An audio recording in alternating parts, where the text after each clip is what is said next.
Une mendiante, un bébé dans les bras, s'est approchée d'un millionnaire qui dînait seul, et les yeux pleins de larmes, elle a murmuré « Monsieur, pouvons-nous avoir ce qui reste de votre assiette ?» Elle était affamée et n'avait manifestement pas mangé depuis des jours. La réaction du millionnaire a surpris tout le monde. Si cette histoire vous a intéressé, n'oubliez pas de vous abonner à notre chaîne et de nous dire depuis quelle ville vous nous regardez. On continue l'aventure. Le Relais du Château était l'un des restaurants les plus prestigieux de Lyon. Situé au cœur du vieux Lyon, quartier historique classé au patrimoine mondial de l'UNESCO, l'établissement attirait une clientèle fortunée et raffinée. Ce jour-là, malgré la pluie battante qui s'abattait sur la ville, la salle principale était presque complète. Au fond, près d'une fenêtre qui donnait sur la Saône, Mathieu Lefebvre dégustait son repas en solitaire. À 53 ans, Mathieu était l'un des entrepreneurs les plus influents de la région Rhône-Alpes. Propriétaire d'une entreprise de soieries de luxe qui exportait dans le monde entier, il avait bâti un empire financier impressionnant. Pourtant, derrière ce succès, se cachait un homme profondément seul. Divorcé depuis 15 ans, sans enfant, il menait une existence rythmée par les réunions d'affaires et les dîners mondains. Ce midi-là, comme souvent, il déjeunait seul, consultant distraitement les cours de la bourse sur sa tablette, entre deux bouchées de son filet de bœuf Rossini. La porte du restaurant s'ouvrit soudain, laissant entrer une bourrasque d'air, froid et humide. Mathieu leva les yeux et aperçut une silhouette frêle qui se glissait timidement dans l'entrée.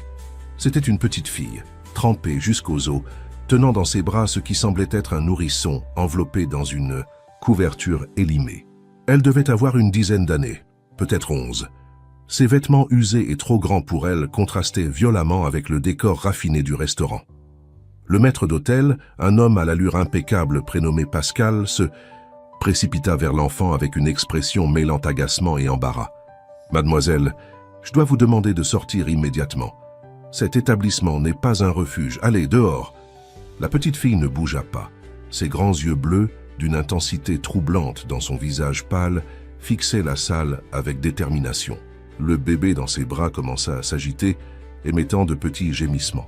« S'il vous plaît, monsieur », murmura-t-elle d'une voix à peine audible. « Je cherche juste quelqu'un qui pourrait nous aider. »« Je suis navré, mais vous devez partir », insista Pascal, posant une main ferme sur l'épaule de l'enfant pour la guider vers la sortie.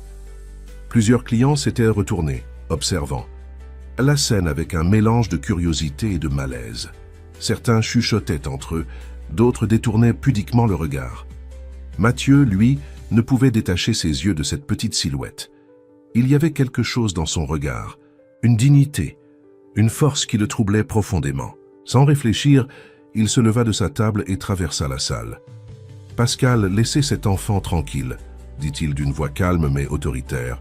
Le maître d'hôtel s'écarta immédiatement, reconnaissant l'un des clients les plus fidèles et généreux de l'établissement.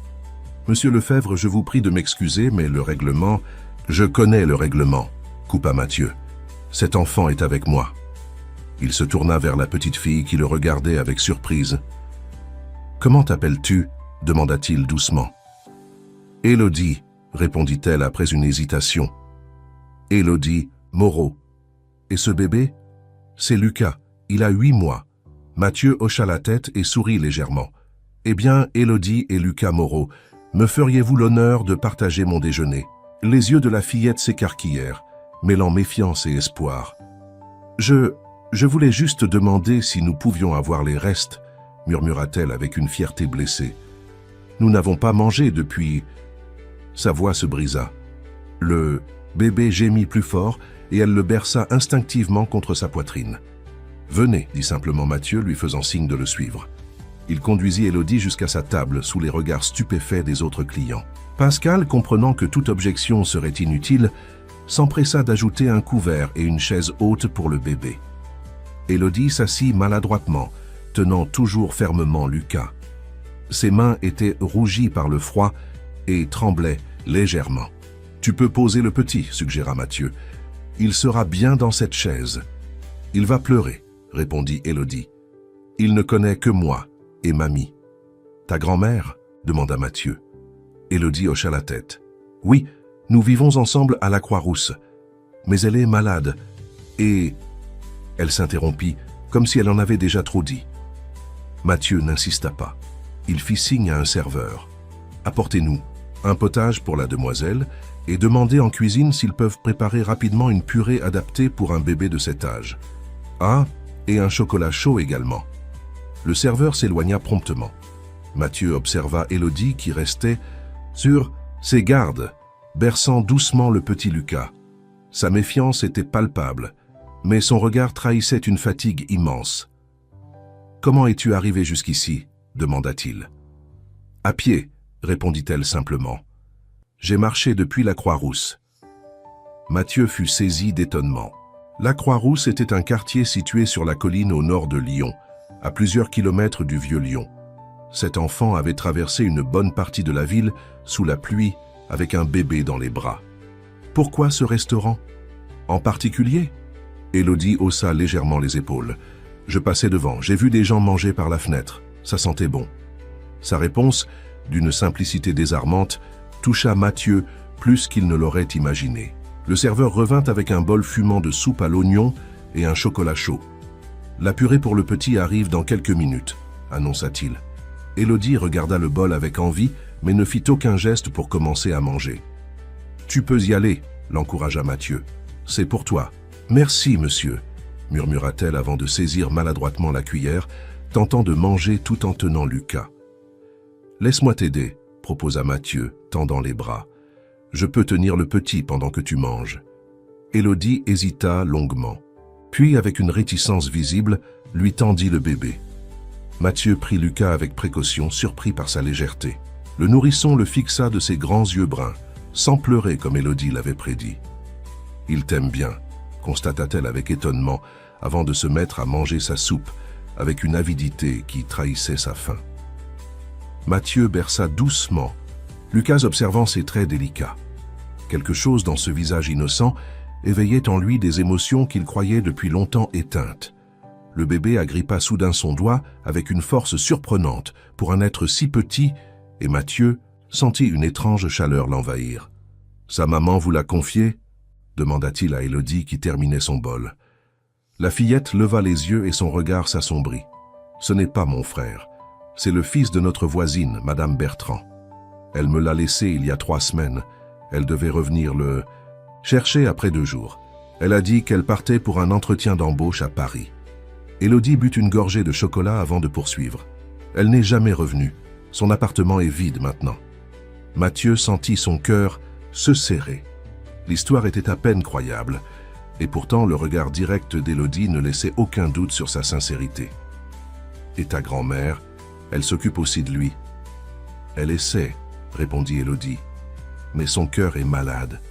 Elle a du mal à se lever. C'est moi qui m'occupe de Lucas la plupart du temps. Et tes parents ?» Le visage d'Élodie se ferma instantanément. « Je n'ai que mamie, » dit-elle d'un ton qui décourageait toute question supplémentaire. Le serveur revint avec un petit bol de purée de carottes et pommes de terre. Mathieu rendit le bébé à Élodie qui commença à le nourrir avec une dextérité surprenante pour son âge.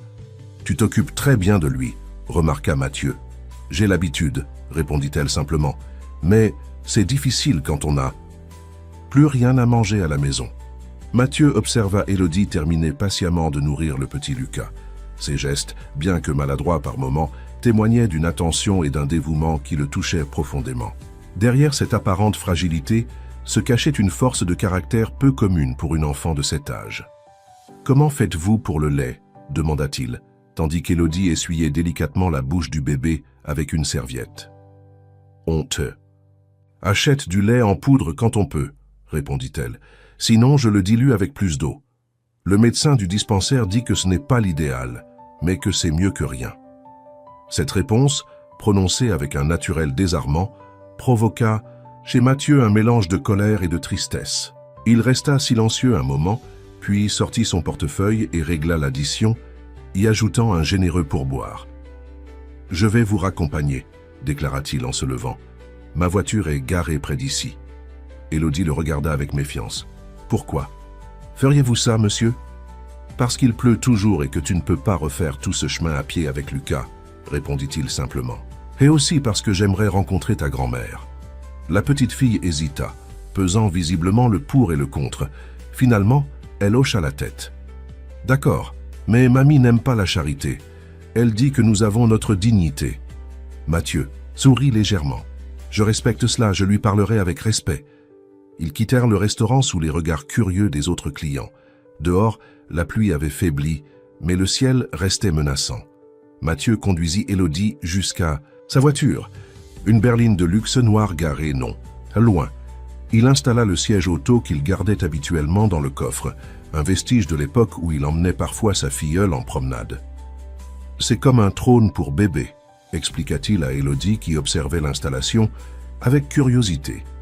La fillette plaça soigneusement Lucas dans le siège, vérifiant plusieurs fois que les attaches étaient bien en place. Elle-même s'installa à l'arrière, près du bébé, refusant poliment la place avant que Mathieu lui proposait. Le trajet jusqu'à la Croix-Rousse fut silencieux. Élodie regardait défiler les rues de Lyon, tenant la main de Lucas qui s'était endormi, apaisé par la chaleur de la voiture et le repas qu'il venait de prendre. Mathieu l'observait dans le rétroviseur, frappé par le contraste entre son apparence d'enfant et son comportement d'adulte en miniature. « C'est cette rue », indiqua finalement Élodie, désignant une voie étroite et pentue caractéristique du quartier des Canuts, ces anciens ouvriers de la soie qui avaient fait la renommée de Lyon. Mathieu se gara devant un immeuble ancien à la façade décrépite. La bâtisse, autrefois élégante, portait les stigmates du temps et du manque d'entretien. L'entrée était surmontée d'une traboule, ces passages typiques de Lyon qui permettaient jadis aux soyeux de transporter leurs tissus à l'abri des intempéries. « Nous habitons au 4e étage », précisa Élodie en sortant de la voiture. Mathieu prit Lucas dans ses bras pour aider la fillette. L'entrée de l'immeuble n'était pas verrouillée, et ils gravirent ensemble un escalier en pierre usée par les années. L'ascenseur, visiblement hors service depuis longtemps, arborait une pancarte décolorée, en panne. « Il n'a jamais fonctionné, depuis que je suis né », commenta Élodie en commençant à monter les marches. À chaque étage, Mathieu ralentissait, s'attendant à ce qu'Élodie s'arrête, mais elle continuait inexorablement son ascension. Arrivé au 4e, il était essoufflé, tandis que la fillette, habituée à cet exercice quotidien, respirait normalement. Elle s'arrêta devant une porte en bois écaillée et sortit une clé attachée à un cordon autour de son cou, soigneusement, dissimulée sous ses vêtements. « Mamie est peut-être endormie », chuchota-t-elle. « Il faut être silencieux. » L'appartement dans lequel ils pénétrèrent était modeste, mais d'une propreté impeccable. Une pièce principale servait à la fois de salon et de cuisine, avec 2 portes donnant probablement sur des chambres. Les meubles étaient anciens mais bien entretenus, et quelques photos en noir et blanc ornèrent les murs, témoins d'une époque révolue. « Élodie, c'est toi ma chérie ?» La voix faible venait d'une des chambres. Élodie se précipita vers la porte entr'ouverte. « Oui, mamie, j'ai ramené Lucas et il y a un monsieur avec nous. » Mathieu entendit un bruissement de drap, puis des pas lents. La porte s'ouvrit complètement, révélant une femme âgée d'environ 70 ans. Malgré son apparence fragile et sa pâleur, elle se tenait droite, vêtue d'une robe de chambre soigneusement boutonnée jusqu'au cou. Ses cheveux blancs étaient rassemblés en un chignon strict et son regard, identique à celui d'Élodie, était vif et pénétrant. « Mathilde Moreau », se présenta-t-elle, d'une voix faible mais digne. « Et vous êtes ?»« Mathieu Lefebvre », répondit-il en inclinant légèrement la tête. « J'ai rencontré votre petite fille par hasard. Elle m'a beaucoup impressionné. » La vieille dame scruta son visage, puis son regard se posa sur le bébé qu'il tenait dans ses bras. « Élodie, » dit-elle d'un ton qui trahissait une légère inquiétude. « Pourquoi es-tu sortie avec Lucas ? Je t'avais dit de m'attendre. »« Il n'y avait plus rien à manger, mamie, » répondit doucement la fillette. « Et tu dormais. Tu avais de la fièvre ce matin. » Mathilde Moreau ferma brièvement les yeux comme pour rassembler ses forces. « Monsieur Lefebvre, je vous remercie d'avoir accompagné ma petite fille, mais nous n'avons pas besoin de... »« Mamie, » l'interrompit Élodie. « Monsieur Lefebvre nous a offert à manger, à Lucas et moi. Il a été très gentil. » La vieille dame hésita, visiblement partagée entre sa fierté et la réalité de leur situation. « Dans ce cas, je vous remercie pour votre gentillesse, » concéda-t-elle, « mais je crains de ne pouvoir vous offrir qu'un thé en retour. »« Ce serait parfait, » accepta Mathieu. Il observa Élodie prendre délicatement Lucas de ses bras et l'installer sur un petit matelas dans un coin de la pièce principale. Le lit du bébé était improvisé mais propre, avec des draps visiblement usés mais fraîchement lavés. Mathilde se dirigea lentement vers la kitchenette, mais Mathieu remarqua qu'elle s'appuyait discrètement au meuble pour garder l'équilibre. « Laissez-moi vous aider », proposa-t-il en s'approchant. « Ce n'est pas nécessaire », répondit-elle fermement. « Je peux encore préparer un thé. » Mathieu n'insista pas, comprenant que la dignité était tout ce qui restait à cette femme. Il s'assit sur une chaise que lui désigna Élodie, observant la petite fille qui aidait subtilement sa grand-mère, lui tendant la boîte de thé placée trop haut, sortant les tasses sans qu'on le lui demande. Pendant que l'eau chauffait, Mathilde s'assit en face de lui, le dos droit malgré sa fatigue évidente. « Alors, monsieur Lefebvre, que faites-vous dans la vie ?»« Je dirige une entreprise de soierie, » répondit-il. « Nous exportons des tissus de luxe dans le monde entier. » Un éclair passa dans les yeux de la vieille dame. « Les soieries? J'ai travaillé dans ce domaine toute ma vie. J'étais brodeuse chez Maison Vernet avant sa fermeture. » Maison Vernet, s'étonna Mathieu. C'était l'une des plus prestigieuses maisons de soie de Lyon. Leur broderie était exceptionnelle. « J'étais chef d'atelier, » précisa Mathilde avec une fierté discrète. « J'ai formé des dizaines de jeunes filles au métier. » La conversation fut interrompue par le sifflement de la bouilloire. Élodie s'empressa de préparer le thé, servant Mathieu avec une politesse cérémonieuse qui trahissait son éducation soignée. « Et les parents d'Élodie ?» demanda doucement Mathieu, conscient d'aborder un sujet sensible. Le visage de Mathilde se ferma. « Ma fille, Isabelle, n'est plus dans notre vie, » répondit-elle sobrement. « Quant au père d'Élodie, il n'a jamais été présent. » Élodie, qui s'était assise près du matelas de Lucas, baissa les yeux. Mathieu n'insista pas. « Et ce petit ?» demanda-t-il en désignant le bébé endormi. « Une histoire triste, » soupira Mathilde. « Sa mère, notre voisine, nous l'a confié temporairement. Elle n'est jamais revenue le chercher. Nous avons signalé la situation aux services sociaux, mais en attendant qu'ils trouvent une solution, nous nous occupons de lui. Vous semblez avoir des difficultés, observa prudemment Mathieu. Mathilde redressa fièrement la tête. Nous nous débrouillons, monsieur Lefebvre. Ma pension est modeste, mais elle nous a toujours suffi. Malheureusement, le mois dernier, j'ai été dupé par une personne mal intentionnée. Elle hésita avant de poursuivre. J'ai retiré ma pension au distributeur, et un homme m'a convaincu que j'avais fait tomber un billet. Pendant que je vérifiais, il a subtilisé mon enveloppe. Toute notre pension du mois a disparu. Mathieu sentit la colère monter en lui face à cette injustice. Vous n'avez pas porté plainte ?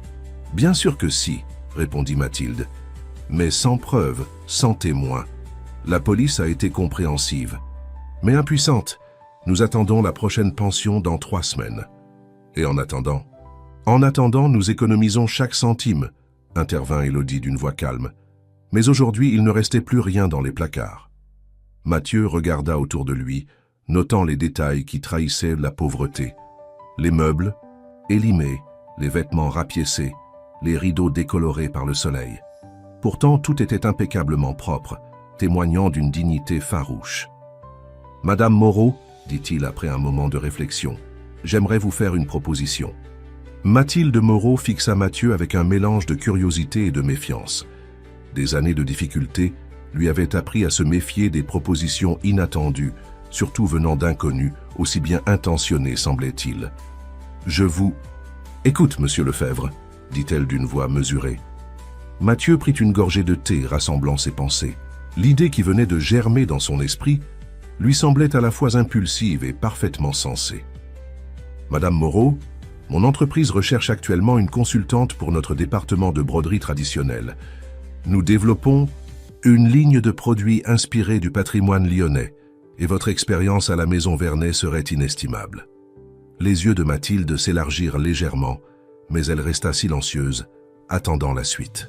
« Il s'agirait d'un travail à domicile, compte tenu de votre état de santé, » poursuivit-il. « Ça vous pourriez examiner des dessins, suggérer des techniques, nous guider sur l'authenticité des motifs, une sorte de mémoire vivante de cet artisanat. » Élodie, qui s'était rapprochée, observait l'échange avec attention, ses yeux passant de Mathieu à sa grand-mère.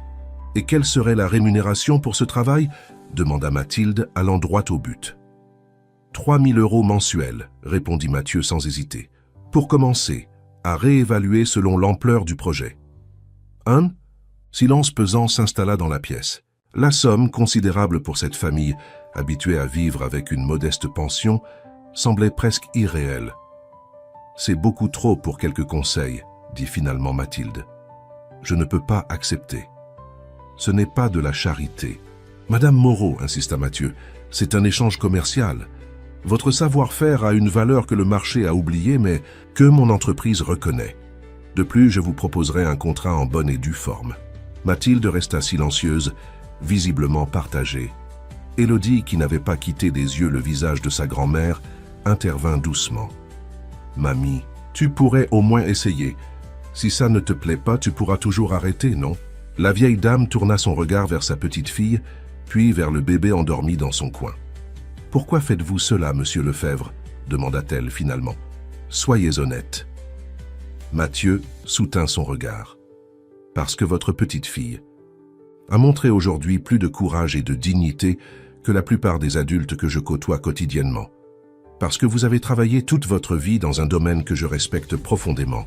Et parce que... » Il hésita, surpris par sa propre sincérité. « Parce que j'ai la possibilité d'aider et que cela me semble être la chose juste à faire. » Mathilde l'observa longuement, scrutant son visage comme pour y déceler la moindre trace de duplicité. « Très bien, » dit-elle finalement. « J'accepte. À votre proposition, à titre d'essai. Mais je veux un vrai travail, pas un prétexte pour nous faire l'aumône. » « C'est entendu, » acquiesça Mathieu. « Je vous apporterai les premiers documents demain. Pour sceller notre accord, permettez-moi d'abord de vous faire livrer quelques courses. » Il sortit son téléphone et, après avoir obtenu l'accord réticent de Mathilde, commanda une livraison complète de produits alimentaires et de nécessités pour bébé. Pendant qu'ils attendaient la livraison, Mathieu discuta avec Mathilde de la soirée lyonnaise, surpris par l'étendue de ses connaissances et la précision de ses souvenirs. Élodie les écoutait avec attention, tout en veillant sur Lucas qui continuait de dormir paisiblement. 1 heure plus tard, lorsque Mathieu quitta l'appartement, il avait l'étrange sentiment que sa vie venait de prendre un tournant décisif. Dans sa voiture, il resta un moment immobile contemplant l'immeuble ancien. Puis il démarra et se dirigea vers ses bureaux, l'esprit bouillonnant d'idées. Le lendemain matin, comme promis, Mathieu revint à l'appartement des Moreau. Il apportait avec lui une mallette contenant des documents, des échantillons de tissus et un ordinateur portable. Élodie lui ouvrit, son visage s'illuminant en le reconnaissant. « Bonjour, monsieur Lefebvre. Mamie est levée, elle vous attend. » Mathilde, vêtue d'une robe simple mais élégante, un vestige de sa vie d'avant, l'accueillit dans le salon.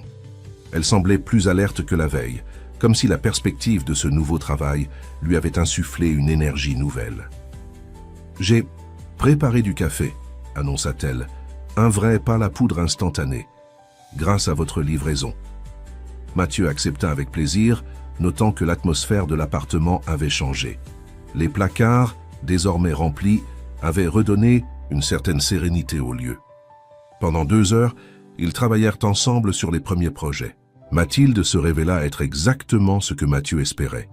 Une mine d'informations sur les techniques traditionnelles, avec un œil expert pour repérer les incohérences dans les designs proposés. Élodie, installée à la table près, avec ses devoirs, lançait de temps à autre des regards curieux vers les dessins étalés devant sa grand-mère. « Tu t'intéresses à la broderie, Élodie » demanda Mathieu, remarquant son attention. « Un peu, » admit-elle. « Mamie m'a appris quelques points, mais ce que j'aime vraiment, c'est dessiner. »« Elle a un talent incroyable, » intervint Mathilde avec fierté. « Montre tes carnets à monsieur. » Lefebvre, Élodie. La fillette hésita, puis alla chercher un cahier à spirale qu'elle tendit timidement à Mathieu. En le feuilletant, celui-ci fut stupéfait par la qualité des dessins. Pour une enfant de 11 ans, Élodie avait un coup de crayon remarquable et un sens de l'observation hors du commun. « C'est extraordinaire, » murmura-t-il. « Tu as pris des cours ?»« Non, » répondit Élodie en haussant les épaules. « J'aime juste dessiner ce que je vois. »« Elle devrait prendre des cours, » soupira Mathilde, « mais ce n'est pas dans nos moyens pour le moment. » Mathieu referma le carnet, une idée se formant dans son esprit. Et l'école, Élodie, comment ça se passe? Bien, répondit-elle. J'ai de bonnes notes, mais depuis que Lucas est avec nous, c'est plus difficile. Je dois parfois manquer des cours pour m'occuper de lui quand mamie ne se sent pas bien. Mathieu hocha la tête, pensif. Puis il se tourna vers Mathilde. J'aimerais élargir notre collaboration si vous le permettez. Mon entreprise pourrait financer des cours de dessin pour Élodie, dans le cadre d'un programme de mentorat que nous développons pour les jeunes talents. Mathilde le regarda avec suspicion. Ce programme existe vraiment? Il existera dès demain, répondit honnêtement. Mathieu, écoutez, je comprends votre méfiance, mais je vois un potentiel réel chez Élodie. Ce serait dommage de ne pas le développer. Et Lucas? Demanda Élodie inquiète. Qui s'occupera de lui pendant mes cours? Nous pouvons trouver une solution, assura Mathieu. Une crèche près de votre école, peut-être? Les jours suivants virent une transformation rapide dans la vie des Moreau. Mathieu, fidèle à sa parole, mit en place un véritable programme de mentorat artistique dont Élodie fut la première bénéficiaire. Il trouva une place pour Lucas dans une crèche réputée du quartier et organisa des visites régulières d'une infirmière pour Mathilde, dont l'état de santé nécessitait un suivi que sa fierté l'avait jusqu'alors empêché de solliciter. Pour lui-même, ces nouvelles responsabilités apportèrent une dimension inattendue à son existence. Chaque visite à l'appartement des Moreau, chaque moment passé à discuter avec Mathilde des subtilités de la broderie sur soie, chaque dessin qu'Élodie lui montrait fièrement, chaque sourire de Lucas qui commençait à le reconnaître, tout cela remplissait un vide dont il n'avait pas pleinement conscience auparavant. Un soir, environ 3 semaines après leur première rencontre, Mathieu resta dîner chez les Moreau. Élodie avait insisté pour préparer elle-même le repas, fière de montrer ses talents culinaires, modeste mais sincère. Lucas, installé dans une chaise haute flambant neuve, gazouillait joyeusement, tentant d'attraper tout ce qui passait à sa portée. « Il a l'air en pleine forme », remarqua Mathieu en observant le bébé. « Le pédiatre dit qu'il se développe normalement maintenant », acquiesça Mathilde. Il avait pris du retard à cause du manque de stimulation et de nourriture adaptée, mais il rattrape rapidement. « Et les services sociaux? Des nouvelles ?» Mathilde secoua la tête. « Ils sont débordés. Le dossier avance, mais lentement. » Angie. « Attendant, nous sommes sa famille de fait. » Mathieu hocha la tête, songeur. La situation de Lucas le préoccupait. Sans statut légal clair, le bébé restait dans une zone grise administrative qui pourrait, à terme, poser problème. Le dîner fut simple mais délicieux. Élodie avait préparé un gratin dauphinois, accompagné d'une salade, et pour dessert, une compote de pommes maison. Mathieu savourait cette simplicité, lui qui était habitué aux restaurants gastronomiques et aux dîners d'affaires sophistiqués. Après, le repas. Tandis que Mathilde préparait Lucas pour la nuit, Élodie montra à Mathieu ses derniers dessins, réalisés lors de son cours du mercredi. Elle avait progressé de façon remarquable, encouragée par un professeur qui reconnaissait son talent naturel. « Celui-ci est pour vous », dit-elle timidement, lui tendant une feuille. C'était un portrait de Mathieu, saisi dans un moment de réflexion. Le dessin, d'une justesse troublante, captait une expression que lui-même ne se connaissait pas, un mélange de mélancolie et de tendresse. « C'est extraordinaire », murmura-t-il, sincèrement ému. « Merci, Élodie. Mon professeur dit que je dessine mieux les gens quand je les aime bien », expliqua-t-elle avec une franchise désarmante. Cette simple phrase toucha Mathieu plus qu'il ne l'aurait imaginé. Il s'apprêtait à répondre lorsque son téléphone vibra. C'était un message de Juliette Deschamps, la directrice artistique de son entreprise, avec qui il entretenait une relation ambiguë, oscillant entre collaboration professionnelle et flirt non assumé. « Dîner ce soir? J'ai des idées pour la nouvelle collection. Chez moi, 21h. » Mathieu regarda l'heure, 20h30. Il aurait largement le temps de rejoindre l'appartement luxueux de Juliette dans le 6e arrondissement. C'était ainsi que se déroulaient habituellement ses soirées avant sa rencontre avec les Moreau. « Un problème ?» demanda Élodie, remarquant son expression pensive. « Non », répondit-il en rangeant son téléphone, « juste un message du travail. » Il resta encore 1 heure aidant Élodie à ranger la cuisine, pendant que Mathilde s'occupait de coucher Lucas. Lorsqu'il quitta l'appartement, il envoya un bref message à Juliette. « Désolé, impossible ce soir. À demain au bureau. » Le chemin du retour vers son propre appartement, un duplex moderne situé sur les quais de Saône, Mathieu réalisa qu'il venait de décliner pour la première fois depuis longtemps une invitation de Juliette. Plus surprenant encore, il n'en éprouvait aucun regret. Les semaines suivantes apportèrent un rythme nouveau dans la vie de Mathieu. Ses matinées au bureau étaient désormais suivies de déjeuners réguliers, avec les Moreau, puis de retour aux affaires l'après-midi. Souvent, en fin de journée, il passait prendre Élodie à son cours de dessin avant de la raccompagner, à la Croix-Rousse. Ces moments partagés dans sa voiture étaient devenus précieux pour tous les deux. L'occasion d'échanger sur la journée écoulée, sur les progrès de la fillette, sur les petites victoires quotidiennes de Lucas, qui commençait à se tenir assis tout seul. Ce vendredi-là, Mathieu arriva au siège de son entreprise, Soieries Lefebvre, avec une énergie particulière. La nouvelle collection, inspirée par les conseils avisés de Mathilde, prenait forme de manière prometteuse. Les premiers prototypes avaient suscité l'enthousiasme des acheteurs internationaux lors d'une présentation préliminaire. Monsieur Lefebvre, l'accueillit sa secrétaire, Madame Pelletier, une femme d'une cinquantaine d'années qui gérait son agenda avec une efficacité redoutable. Madame Deschamps vous attend dans votre bureau. Elle est arrivée il y a 20 minutes et a insisté pour vous voir dès votre arrivée. Mathieu fronça légèrement les sourcils. Juliette n'était pas du genre à venir au bureau aussitôt et encore moins à l'attendre sans rendez-vous préalable. Merci Sylvie, des appels importants? Rien d'urgent. Oh, et ce petit colis est arrivé pour vous, ajouta-t-elle en lui tendant un paquet soigneusement emballé dans du papier Kraft. Mathieu reconnut immédiatement l'écriture, appliquée d'Élodie sur l'étiquette. Il glissa le paquet dans sa serviette avec un sourire et se dirigea vers son bureau. Juliette Deschamps se tenait devant la baie vitrée qui offrait une vue imprenable sur le Rhône. Grande, élégante, avec ses cheveux blonds coupés au carré et son tailleur impeccable, elle incarnait la sophistication parisienne, bien qu'elle travaillât à Lyon depuis 5 ans.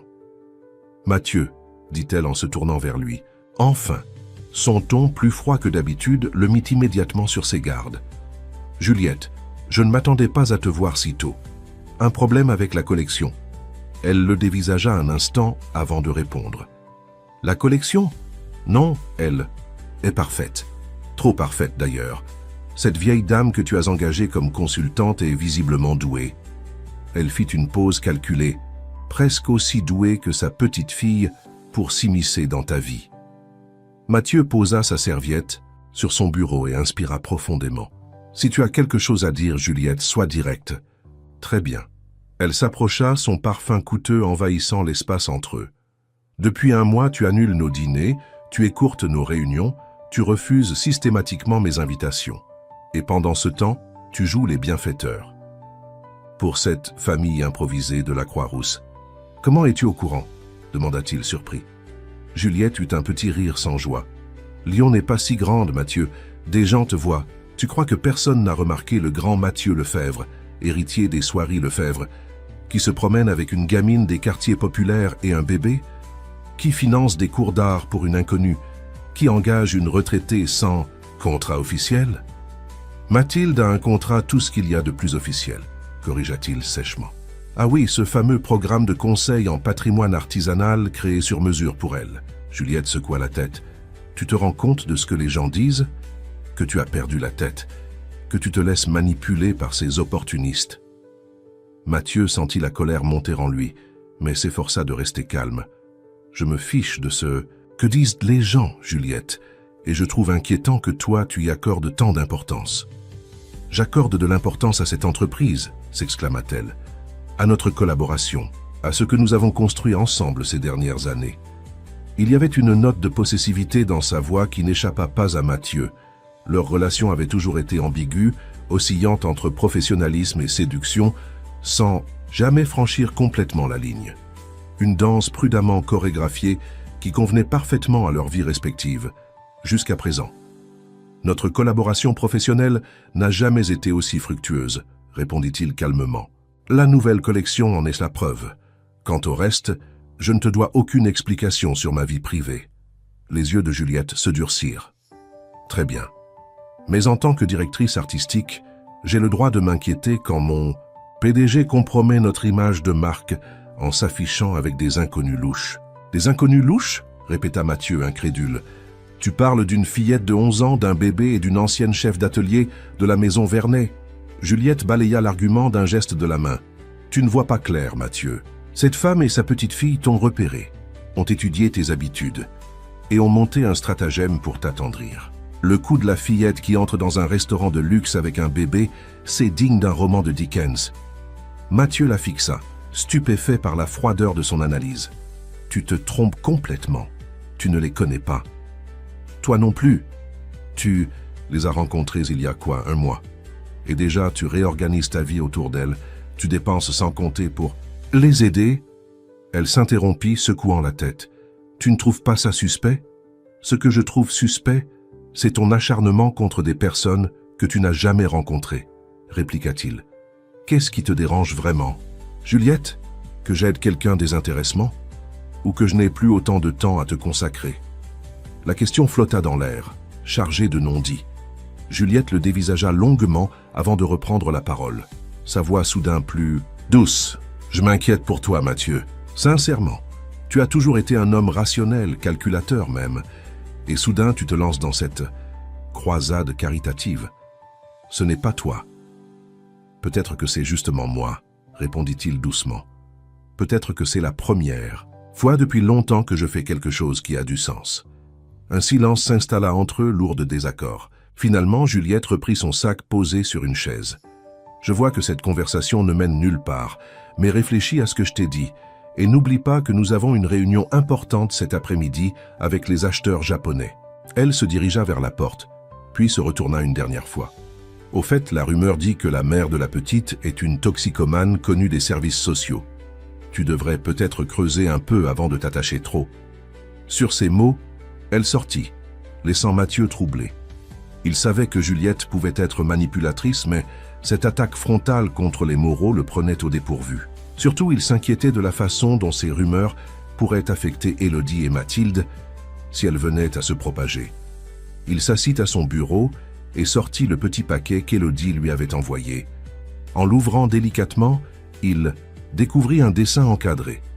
Une représentation détaillée de Lucas, Mathilde, Élodie et lui-même, assis dans le petit salon des Moreau. Au dos du cadre, Élodie avait écrit de son écriture soignée « Notre famille s'agrandit. Merci pour tout. » Ces mots simples eurent sur lui l'effet d'un baume apaisant. Il plaça le cadre sur son bureau bien en évidence et se plongea dans son travail. L'après-midi, la réunion avec les acheteurs japonais fut un succès. Les motifs inspirés par les conseils de Mathilde, alliant tradition lyonnaise et touche contemporaine, suscitèrent un véritable enthousiasme.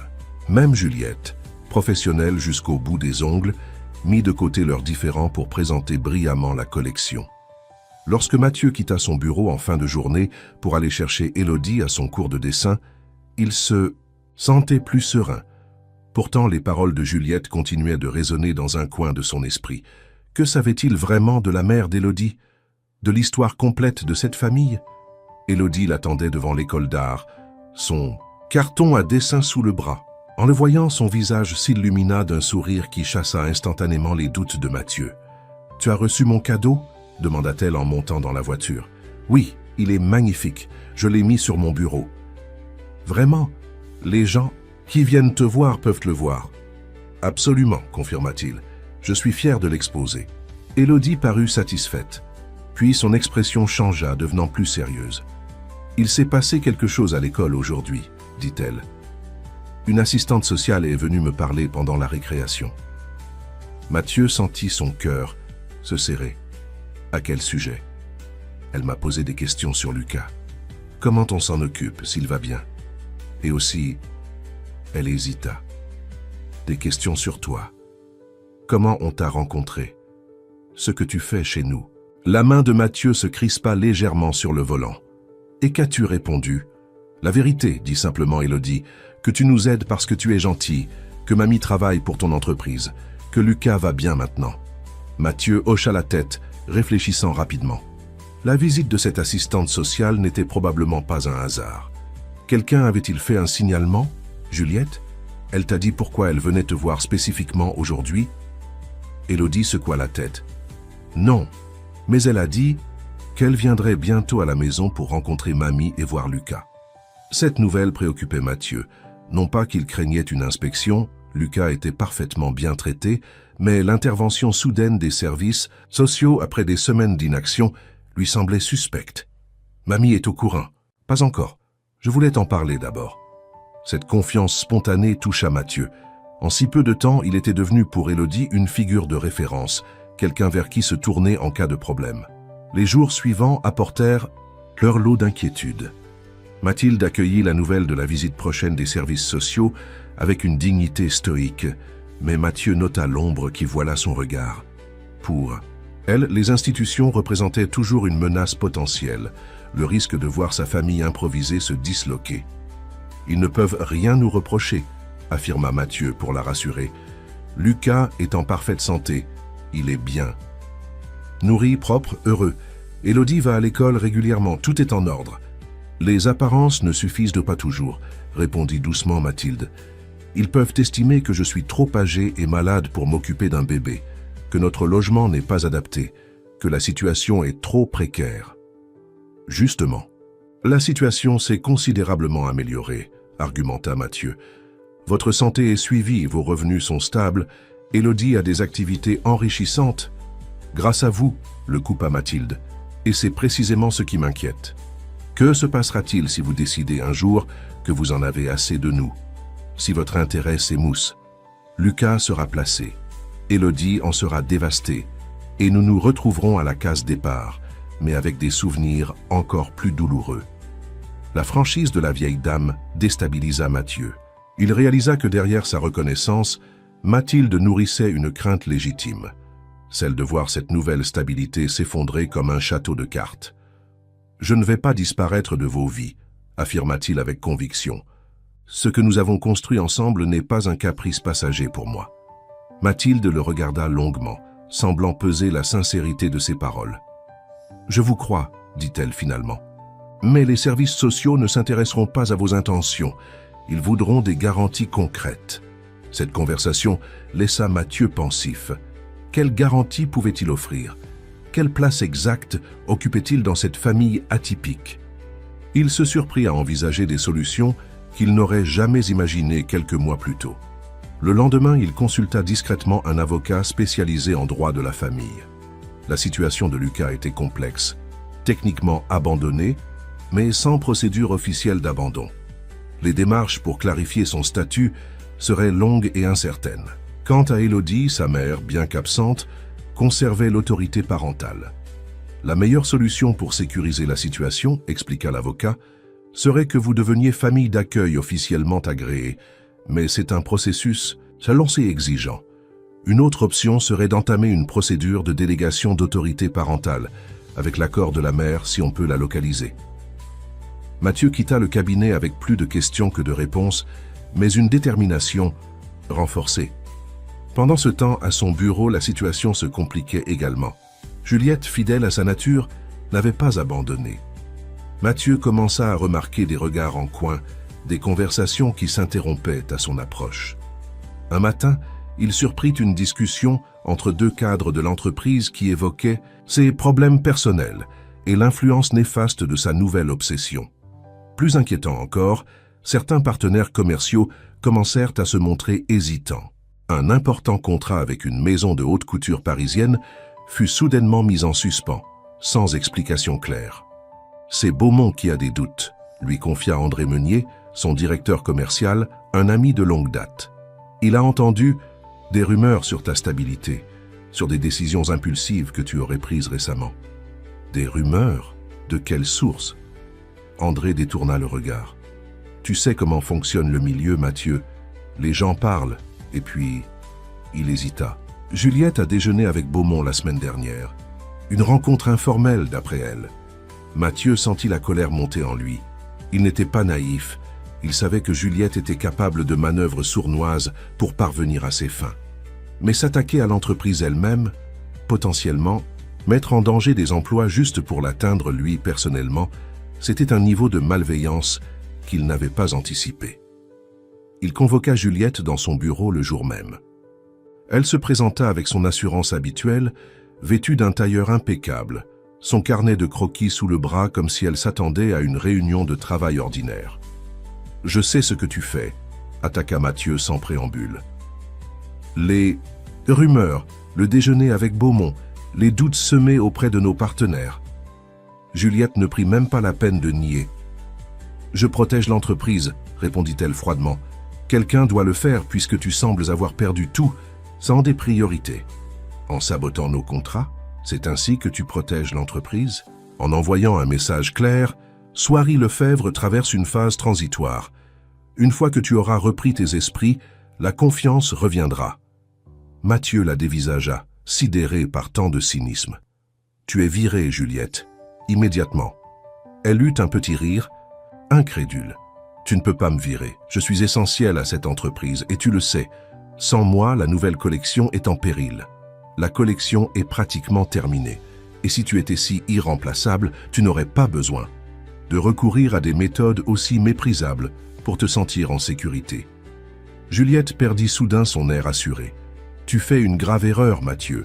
Je connais des choses sur toi, sur ta famille, sur cette entreprise. » « Des menaces maintenant ?» Il secoua la tête, dégoûté. « Tu as 1 heure pour vider ton bureau, la sécurité t'accompagnera. » Après le départ de Juliette, Mathieu resta longtemps immobile, contemplant la ville par la fenêtre de son bureau. Il savait que cette décision aurait des conséquences. Juliette était respectée dans le milieu, elle avait des contacts, de l'influence. La guerre qu'elle avait initiée ne faisait probablement que commencer. Son téléphone vibra. C'était un message d'Élodie. « L'assistante sociale vient demain à 15 h. Mamie est inquiète même si elle ne le montre pas. » Cette simple phrase le ramena à l'essentiel. Quelles que soient les manœuvres de Juliette, quels que soient les contrats en jeu, rien n'était plus important que la sécurité et le bien-être d'Élodie, Lucas et Mathilde. Il répondit immédiatement « Je serai là, tout ira bien ». Le lendemain, Mathieu arriva à l'appartement des Moreau avec une demi-heure d'avance. Il avait apporté quelques douceurs, des pains au chocolat de la meilleure boulangerie de Lyon, dans une tentative un peu maladroite d'alléger l'atmosphère. Mathilde, vêtue de sa plus belle robe, avait nettoyé l'appartement de fond, en comble, bien qu'il fût déjà impeccablement tenu d'ordinaire.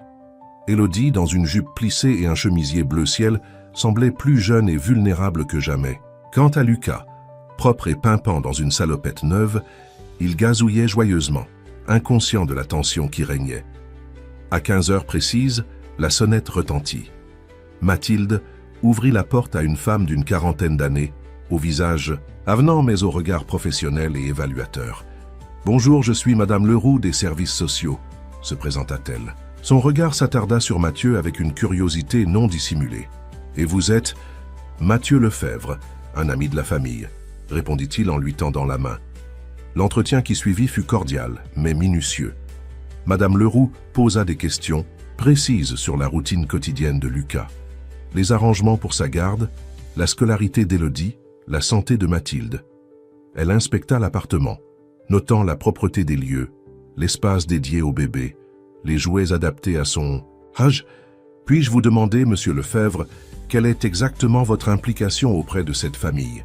demanda-t-elle finalement, son stylo suspendu au-dessus de son carnet. « Madame Moreau est consultante pour mon entreprise », expliqua-t-il. « Avec le temps, nous sommes devenus proches. J'aide financièrement, bien sûr, mais surtout, je m'investis personnellement. Lucas et Élodie sont importants pour moi. » « Je vois. » Elle nota quelque chose, puis se tourna vers Mathilde. « Avez-vous des nouvelles de la mère de Lucas? Des démarches ont-elles été entreprises pour la retrouver? » « Nous avons signalé son absence aux autorités, » répondit Mathilde. « Mais jusqu'à présent, elle reste introuvable. » Et concernant la mère d'Élodie, et poursuivit l'assistante sociale, jetant un coup d'œil à la fillette qui se raidit imperceptiblement. « Ma fille a rompu tout contact il y a plusieurs années, » répondit Mathilde avec dignité. « Élodie est sous ma responsabilité depuis qu'elle a 3 ans. » Madame Leroux hocha la tête, puis se tourna vers Mathieu. « Monsieur Lefebvre, pourriez-vous nous laisser un moment? J'aimerais m'entretenir seul avec Madame Moreau et Élodie. » Mathieu acquiesça et sortit dans le couloir. Les 20 minutes qui suivirent lui parurent interminables. Que se disait-il derrière cette porte? Quelles questions posait l'assistante sociale? Quel détail échappait à son contrôle? Lorsqu'il fut finalement invité à revenir, il scruta les visages à la recherche d'indices. Mathilde semblait fatiguée mais sereine. Élodie, elle, avait les yeux légèrement rougis. « Merci pour votre coopération », conclut Madame Leroux en rangeant ses documents. « Je vais rédiger mon rapport. Vous serez informé de la suite donnée à ce dossier. » Après son départ, un silence pesant s'installa dans l'appartement. Ce fut Élodie qui le rompit. « Elle a posé des questions sur maman, dit-elle d'une voix tremblante. Si je savais où elle était, si elle me manquait. » Mathilde posa une main apaisante sur l'épaule de sa petite fille. « Tu as répondu avec sincérité, c'est le principal. »« Et pour Lucas ?» demanda Mathieu. « Elle pense qu'il faudrait régulariser sa situation, » répondit Mathilde. « Une procédure d'abandon, puis un placement officiel. En attendant, tout restons sa famille d'accueil de fait, mais sans garantie. » Mathieu hocha la tête pensif. La visite s'était passée sans accroc majeur, mais rien n'était résolu pour autant. L'incertitude planait toujours sur leur avenir commun. Son téléphone sonna soudain. C'était André, son directeur commercial. Il s'excusa et prit l'appel dans la cuisine. « Mathieu, c'est la catastrophe », annonça André sans préambule. « Beaumont a annulé définitivement, et 3 autres clients menacent de faire pareil. Que s'est-il passé ? Un article vient de paraître dans les Échos du textile. Un portrait peu flatteur du nouveau Mathieu Lefebvre, dépeint comme un homme en pleine crise de la cinquantaine qui délaisse son entreprise familiale pour jouer au bienfaiteur avec une famille douteuse. Il y a des insinuations sur tes motivations, des allusions à peine voilées à une possible relation inappropriée. » Mathieu sentit son sang se glacer. Qui a signé cet article? Anonyme. Mais le journaliste est connu pour être proche de Juliette. Mathieu raccrocheta, la gorge serrée par la colère et l'inquiétude. Il rejoint Mathilde et Élodie dans le salon, s'efforçant de masquer son trouble. « Un problème au travail ?» demanda Mathilde, perspicace comme toujours. « Rien. D'insurmontable, » la rassura-t-il. « Juste quelques complications. » Élodie, qui jouait avec Lucas sur le tapis, leva les yeux vers lui. « Est-ce que c'est à cause de nous ?» demanda-t-elle avec une maturité déconcertante. « Les gens n'aiment pas que tu nous aides ?» Certaines personnes ont du mal à comprendre les choses qui sortent de l'ordinaire, répondit-il honnêtement. Mais ça n'a pas d'importance. Ce qui compte, c'est ce que nous savons être juste. Tandis qu'il prononçait ces mots, Mathieu réalisa qu'il n'avait jamais été aussi sincère. Malgré les difficultés qui s'annonçaient, malgré les attaques professionnelles et personnelles, il n'éprouvait aucun regret. La présence de cette famille improvisée dans sa vie valait tous les contrats du monde. À cet instant précis, comme pour souligner l'intensité du moment, un grondement sourd retentit au dehors. Le ciel, qui s'était assombri progressivement tout l'après-midi, laissa échapper un éclair éblouissant, suivi presque immédiatement d'un coup de tonnerre assourdissant. « Un orage », murmura Élodie, serrant instinctivement Lucas contre elle. « Ils annoncent une grosse tempête pour cette nuit. » La tempête qui s'abattit sur Lyon cette nuit-là fut d'une violence exceptionnelle. Les météorologues parlèrent d'un phénomène centennal, tandis que les autorités multiplièrent les alertes, conseillant aux habitants de rester chez eux et de se tenir éloignés des berges du Rhône et de la Saône.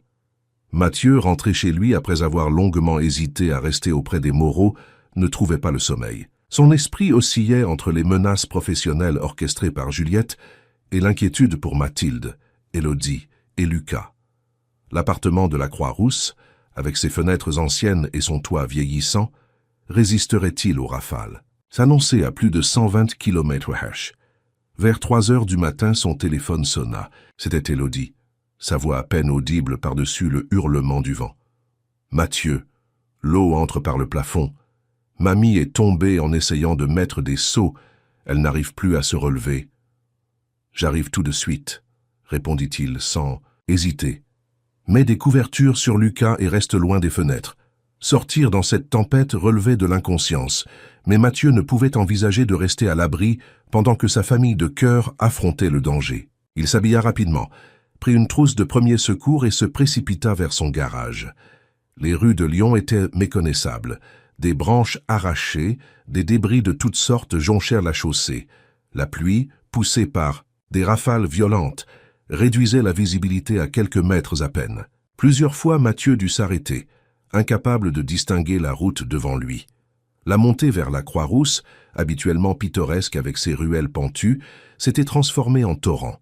L'eau dévalait les pentes, emportant tout sur son passage. À mi-chemin, une voiture de police bloquait l'accès. « Impossible de passer, monsieur », lui annonça un agent trempé jusqu'aux os. « Le quartier est en train d'être évacué. Des infiltrations d'eau et des chutes de matériaux ont été signalées dans plusieurs immeubles anciens. « Sa famille de Bellahouk », insista Mathieu. « Une vieille dame, une enfant et un bébé, je dois les rejoindre. »« Donnez-moi l'adresse » demanda l'agent. « Des équipes de secours sont déjà sur place. Ils les évacueront en priorité. » Mais Mathieu ne pouvait se résoudre à attendre. Laissant sa voiture sur place, il contourna le barrage et s'engagea à pied dans une ruelle adjacente, luttant contre le vent et la pluie battante. L'immeuble des Moreau, lorsqu'il l'atteignit enfin, présentait un spectacle alarmant. Une partie de la façade s'était effondrée et des pompiers s'affairaient déjà autour du bâtiment.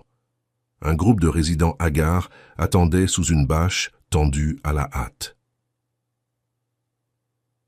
Mathieu scruta les visages, cherchant désespérément celui d'Élodie ou de Mathilde.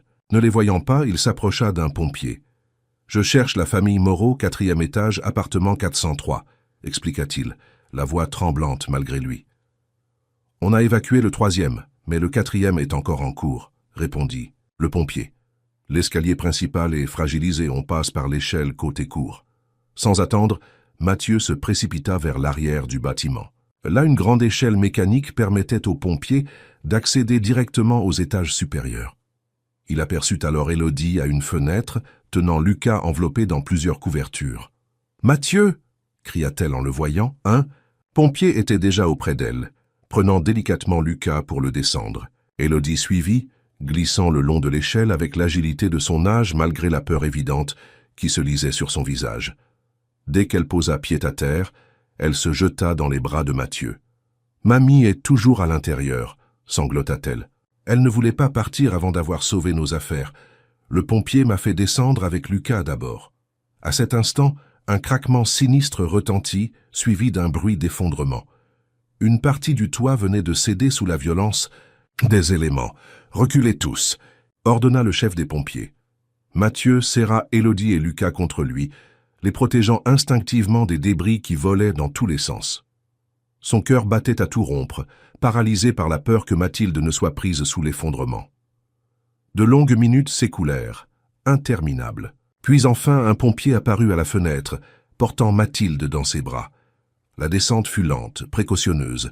Lorsqu'ils atteignirent le sol, Mathieu vit que la vieille dame était pâle et tremblante, mais consciente. « Dieu merci », murmura-t-il en s'approchant d'elle. « Mes photos, dit faiblement Mathilde. Toutes nos photos de famille. Rien n'a plus d'importance que votre vie, la rassura Mathieu. Tout le reste peut être remplacé. » Les secours les dirigèrent vers un gymnase voisin, transformé en centre d'accueil d'urgence. Mathilde, épuisée par l'épreuve et le stress, dut être examinée par un médecin qui diagnostiqua une légère hypothermie et recommanda une surveillance à l'hôpital. « Je reste avec elle », décida Mathieu lorsque l'ambulance arriva. « Et nous ?» demanda Élodie, tenant toujours fermement Lucas qui, miraculeusement, avait dormi à travers tout ce chaos. « Vous venez aussi, bien sûr. » À l'hôpital, Mathilde fut installée dans une chambre. Son état n'inspirait pas d'inquiétude immédiate, mais les médecins préféraient la garder en observation, son cœur fragile ayant été mis à rude épreuve. Élodie et Lucas furent examinés à leur tour et déclarés en bonne santé malgré le choc émotionnel. Mathieu resta à leur côté toute la nuit, refusant de quitter la chambre même lorsque les infirmières lui suggérèrent d'aller se reposer. Assis dans un fauteuil inconfortable, Élodie endormie contre lui et Lucas dans un berceau de fortune, il contemplait Mathilde qui sommeillait paisiblement, reliée à un moniteur cardiaque par précaution. Cette nuit de veille fut pour lui un moment de clarté absolue. Alors que la tempête se calmait progressivement à l'extérieur, une certitude s'imposait dans son esprit. Ces trois êtres n'étaient plus simplement des personnes qu'il aidait par altruisme ou par hasard. Ils étaient devenus sa famille, aussi sûrement que s'ils avaient été liés par le sang. Au matin, Mathieu sortit brièvement pour passer quelques appels essentiels. D'abord à son avocat, pour accélérer les démarches concernant la garde de Lucas et une éventuelle tutelle partagée pour Élodie. puis à André, son directeur commercial, pour l'informer de la situation et lui demander de gérer l'entreprise pendant quelques jours. À sa grande surprise, André lui annonça une nouvelle inattendue. « Tu n'as pas vu les informations ?» L'article des Échos a provoqué un retour de flamme. Plusieurs grands noms de la mode ont publiquement pris ta défense, dénonçant une campagne de dénigrement. Beaumont lui-même a appelé ce matin pour s'excuser et confirmer notre contrat. « Comment est-ce possible ?» s'étonna Mathieu. Apparemment, quelqu'un a contacté directement plusieurs journalistes pour dénoncer les méthodes de Juliette et raconter la véritable histoire de ton implication auprès de cette famille. Un récit touchant qui fait de toi un exemple d'engagement social plutôt qu'un excentrique en crise. Qui aurait pu faire ça? Devine, répondit André avec un sourire dans la voix. Ta mère. Mathieu resta sans voix. Sa relation avec sa mère, Hélène Lefebvre, avait toujours été compliquée. Femme d'affaires redoutable qui avait dirigé l'entreprise familiale après le décès prématuré de son mari, elle avait élevé Mathieu dans la rigueur et l'exigence, privilégiant souvent les résultats aux démonstrations d'affection. Depuis qu'il avait repris les rênes de la société, leurs échanges se limitaient à des discussions professionnelles occasionnelles et à des dîners formels lors des fêtes de fin d'année. « Ma mère ?» répéta-t-il incrédule. « Comment était-elle même au courant ? Elle a ses sources, tu la connais. Quoi qu'il en soit, elle souhaite te voir. » Et André hésita. Elle voudrait également rencontrer cette famille dont tout le monde parle. Cette nouvelle perspective ajoutait une dimension inattendue à la situation. Mathieu raccrocheta, à la fois perplexe et curieusement touché par l'intervention de sa mère. Lorsqu'il revint dans la chambre d'hôpital, Mathilde était réveillée et discutait doucement avec Élodie. Lucas, installé sur le lit, jouait avec un stéthoscope abandonné par un médecin distrait. « Comment vous sentez-vous » demanda Mathieu en s'approchant. « Comme une vieille dame qui a eu plus de peur que de mal », répondit Mathilde avec un faible sourire. « Les médecins disent que je pourrais sortir demain. » C'est une excellente nouvelle, mais... Mathieu s'assit au bord du lit. « Il y a un problème avec votre appartement. Le toit est gravement endommagé et l'immeuble entier a été déclaré temporairement inhabitable. » Élodie et Mathilde échangèrent un regard inquiet. « Ne vous inquiétez pas pour le logement, » les rassura-t-il immédiatement. « J'ai une solution toute prête. » Il leur expliqua alors son projet. Les installer temporairement dans son propre appartement, un spacieux duplex avec plusieurs chambres inutilisées. Pendant ce temps, ils chercheraient un logement permanent adapté à leurs besoins. Peut-être même envisageraient l'achat d'une maison où ils pourraient tous vivre ensemble, si tel était leur souhait. « C'est trop », protesta Mathilde. « Nous avons déjà tellement abusé de votre générosité. »« Ce n'est pas de la générosité, » répondit doucement Mathieu. « C'est ce qu'on fait pour sa famille. » Le mot flotta dans l'air, chargé de sens. Élodie fut la première à réagir, ses yeux s'illuminant d'espoir. « Vraiment ? Vous nous considérez comme votre famille ?» « Oui, » confirma Mathieu, surpris par la simplicité et l'évidence de cette vérité. « Si vous le voulez bien, bien sûr. » Mathilde tendit une main tremblante vers lui. « Nous le voulons, » dit-elle simplement. « N'est-ce pas, Élodie ?» La fillette hocha vigoureusement la tête, trop émue pour parler. Les jours suivants furent consacrés à la mise en place de cette nouvelle configuration familiale. L'appartement de Mathieu, autrefois impersonnel malgré son luxe, s'anima peu à peu de la présence d'Élodie, Lucas et Mathilde.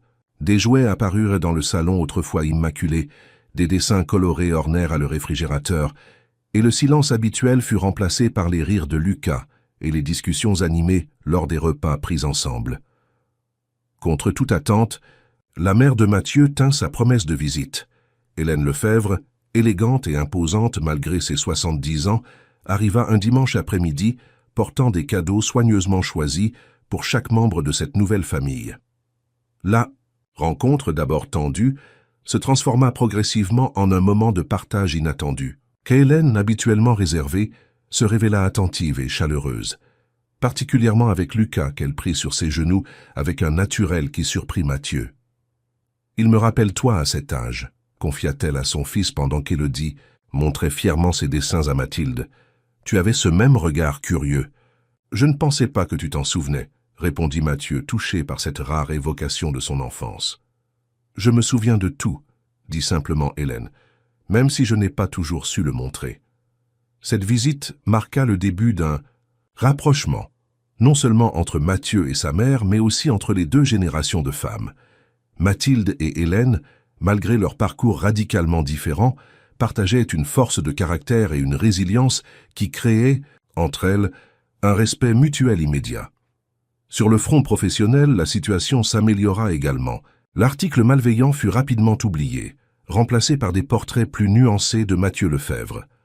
L'entrepreneur à succès, qui réussissait à concilier affaires et engagement familial. Juliette, discrédite, quitta Lyon pour Paris, où elle rejoignit une maison de couture concurrente. Les démarches administratives concernant Lucas et Élodie avançaient lentement, mais sûrement. Avec l'aide de son avocat et le soutien inattendu de Madame Leroux, l'assistante sociale, initialement méfiante mais désormais convaincue de la sincérité de leur arrangement familial, Mathieu obtint une première victoire, un agrément temporaire comme famille d'accueil pour Lucas, en attendant qu'une solution plus permanente soit trouvée. Pour Élodie, la situation était plus complexe.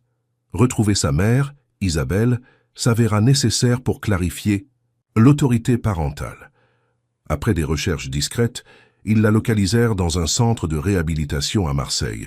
Sobre depuis 8 mois, elle accepta de rencontrer Mathieu et Mathilde. Cette rencontre, douloureuse mais nécessaire, permit d'établir un dialogue. Isabelle, lucide sur ses limitations et consciente du bien-être d'Élodie auprès de sa grand-mère et de Mathieu, accepta de signer une délégation d'autorité parentale partielle, tout en maintenant un droit de visite encadré. C'était un compromis imparfait, mais qui offrait à Élodie la stabilité dont elle avait besoin, tout en laissant une porte ouverte à une éventuelle réconciliation avec sa mère. 6 mois après la tempête qui avait détruit leur ancien appartement, la famille recomposée emménagea dans une grande maison avec jardin, dans un quartier résidentiel calme de Lyon. Mathieu avait choisi ce lieu pour sa proximité avec l'école d'Élodie, la crèche de Lucas et son bureau. La maison, spacieuse et lumineuse, offrait à chacun son espace tout en favorisant la vie commune.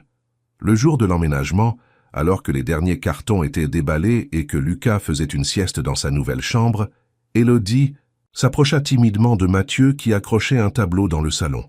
« Mathieu, » commença-t-elle inhabituellement hésitante, « je peux te demander quelque chose ?»« Bien sûr, » répondit-il en se tournant vers elle. « Tu peux tout me demander. » « Est-ce que... » Elle prit une profonde inspiration. « Est-ce que je peux t'appeler papa? Pas pour remplacer mon vrai père que je n'ai jamais connu, mais parce que c'est ce que tu es pour moi maintenant. » Mathieu sentit son cœur se gonfler d'une émotion indescriptible. Il s'agenouilla pour être à la hauteur d'Élodie et la regarda, droit dans les yeux. « Rien ne me rendrait plus heureux, » répondit-il, la voix légèrement tremblante. « Rien au monde. » Élodie se jeta dans ses bras, et ils restèrent ainsi enlacés un long moment, scellant sans mots supplémentaires ce lien qui transcendait le sang et les conventions. Le soir même, tandis que toute la famille dînait ensemble, dans leur nouvelle salle à manger, Mathieu observa les visages autour de la table. Mathilde, dont la santé s'était stabilisée grâce à un suivi médical régulier. Élodie, qui s'épanouissait à l'école et dans ses cours de dessin. Lucas, désormais officiellement sous leur tutelle conjointe, qui grandissait entouré d'amour.